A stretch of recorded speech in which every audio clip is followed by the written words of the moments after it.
Alright guys, welcome back to the channel. In today's video I'll be talking about the ZPacks Plexamid Beta V.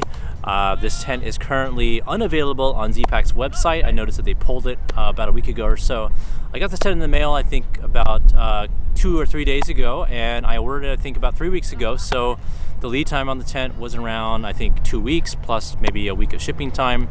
I did a video about a year ago on a prototype version of this shelter, and I actually sent that back to ZPacks. There were a couple of issues with that tent, and that one didn't quite have enough interior space.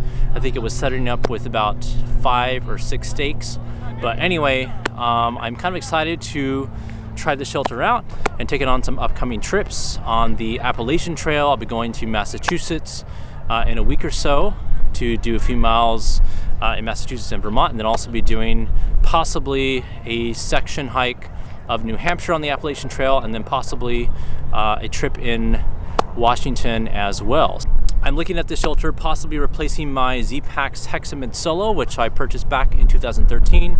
As a matter of fact, I did a video on that a number of years ago, and that has been my go-to shelter for backpacking mostly in Colorado. Last year I did buy the ZPacks Plexamid tarp, and I used that on the Colorado Trail. But anyway, I'm looking for a shelter that's a little bit lighter than the Plexamid. This one comes in actually at 13.6 ounces plus stakes, which is pretty incredible for a fully enclosed shelter. So anyway, let's go ahead and check out this tent and take a look at some of these features. So the first thing to notice about the tent is that it sets up with a single trekking pole, just like the Plexamid. The trekking pole sets up at 48 inches, which for me is a perfect height because that is the height roughly where I use the trekking pole when I'm on the trail, so I don't have to do any adjustment when I get into camp. The Plexamid uses 10 stakes, unlike the Plexamid, which uses 8 stakes. This version right here utilizes the 1.2 millimeter Z line, which is the same line which I currently use on my Plexamid Solo and my Plexamid Solo tarp, and I really find it to be perfectly adequate, even in high winds and so forth. I'm currently using the ZPacks carbon stakes, and I've also got one Vargo titanium ultralight nail stake as well, so I'm going to go and check that out. That's new to me this year. The fly is attached to the main guy out point right here via this metal bracket, which I also have on the Plexamid tarp as well as the Plexamid, the newer versions of the Plexamid I think as well. You'll notice that this is the line lock V, which helps to lighten the shelters a little bit. I actually haven't used these before. My Plexamid tarp and my Plexamid Solo utilize a line lock, a micro line lock I think. But anyway, I'm curious to see how this holds up under high winds and so forth. This is the first time I'm setting up the shelter, so I don't have it perfectly pitched, but I'll go ahead and walk around the shelter and give you guys a sense of what it looks like. You can see that there are 4 main attachment points on the corners, and then there is a guy out point on the head and the foot of the shelter. And if I walk around the back, you notice that you have 2 additional guy out points up top, and then also one in the middle. So in terms of the shape of the shelter, it is pretty much similar to the Plexamid tent. However, the Plexamid doesn't have the guy out points on the head and the foot, so I think that these allow you to create a little bit more room. Obviously you could just leave these off if you want to save a little bit of weight, but I think I'll probably go ahead and bring 10 stakes to set up the shelter. There's been a lot of complaints online about the stitching quality on these tents, but so far I haven't really found any issues. I'll go ahead and show you guys some close-ups here, but that's what the stitching kind of looks like. And as far as you can tell, there aren't really any problems with the stitching. I haven't actually really had any issues with ZPacks, so I'm kind of not really sure what people are talking about. But anyway, I'll definitely keep you guys posted if I find out any issues with the tent. Alright, so let's go ahead and see how the tent is being held up. So you can see that the handle of my trekking pole inserts into this pocket right here. And this is the unique feature of this tent right here. There are 2 struts which kind of run across and help to stabilize and create more headroom right here. You'll notice here that the bathtub floor is relatively tall. This is a feature that I think that the shelter has, which is a little bit different from the Plexamid tent. The Plexamid Solo has the bathtub floor sitting on top of the mesh. One thing that I wish this tent did have, which the Plexamid had, is an attachment point right here, which would attach the bathtub floor in the middle to your trekking pole, and that would just help to keep the bathtub nice and secure. So that is one thing that I wish the tent did have. One thing I should also mention is that the mesh here is a really soft mesh. It's a little bit lighter weight, I think, than the original Plexamid, and that allows the shelter to come in a little bit lighter.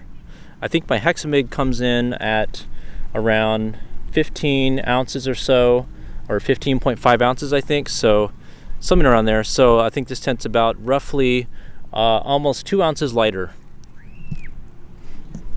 All right, so go and get inside the tent. The floor is made from a 1.0 ounce per square yard Cuban, and the walls of the tent are made from a 0.51 ounce per square yard Cuban, which is pretty much the standard weight that ZPacks uses on all their ultralight backpacking shelters. You can also pick this up in I think a 0.74 ounce per square yard Cuban in spruce green. I do prefer the lighter 0.51 ounce per square yard Cuban, and I really haven't had any issues with my Plexamid or my Plexamid tarps, so I'm happy to see that this shelter utilizes the same fabric. I'm currently sitting inside the tent, and there is roughly about, I'd say, almost a foot between the top of my head and the peak of the tent. That's right where the trekking pole is sitting. I'm only 5'7", but for me, there's plenty of space in here. Now, if I kind of move away from the trekking pole towards the back of the tent, my head does touch the side. I'd say actually it's pretty comparable to my Plexamid, although I think the tent's just a little bit longer. So if you're a taller hiker, if you're on 6 foot or so, this might be probably a little bit better shelter for you than the Plexamid, at least the Plexamid Solo. Not sure about the Plexamid Solo Plus. I'm gonna go and lie down and give you guys a sense of what it looks like. So you can see that I've got maybe a foot or so, at least a foot between my head and the end of the tent here. And on the other side, I've still got, I'd say, about 6 inches or so. My toes are just barely touching the walls of the tent right there. The bathtub floor and the walls of the tent where the mesh is. So you'll notice here there's some elastic right here on the back of the tent. You also have this shock cord going around the tent. I think there are 1, 2, 3, 4 points that attach the bathtub floor and keep it up off the ground. So you'll notice here that the mesh is only about 3 inches in width, maybe. One thing that Joe recommends, I think, is that you keep the doors open unless you are in a serious storm, just to allow for ventilation. I do have some issues in my Plexamid Solo, and I think this tent has just a little bit less ventilation simply because the Plexamid has the bathtub floor on top of the mesh. One nice feature the tent has is this little mesh pouch right here, which allows you to put your cell phone or items that you want to access during the night. The tent also comes with this little Cuban fiber repair patch, which I think is really nice, just in case you have to do any repairs in the field. Here you can get kind of a sense of what the bathtub floor looks like. It's roughly, I think, about a good at least 4 to 6 inches off the ground, which I think is a nice feature. I'll be taking this tent out on the Appalachian Trail in a week or so, so I think that'll be a pretty good test in terms of the humidity, and it'll get a sense of how it does in terms of handling the condensation and so forth.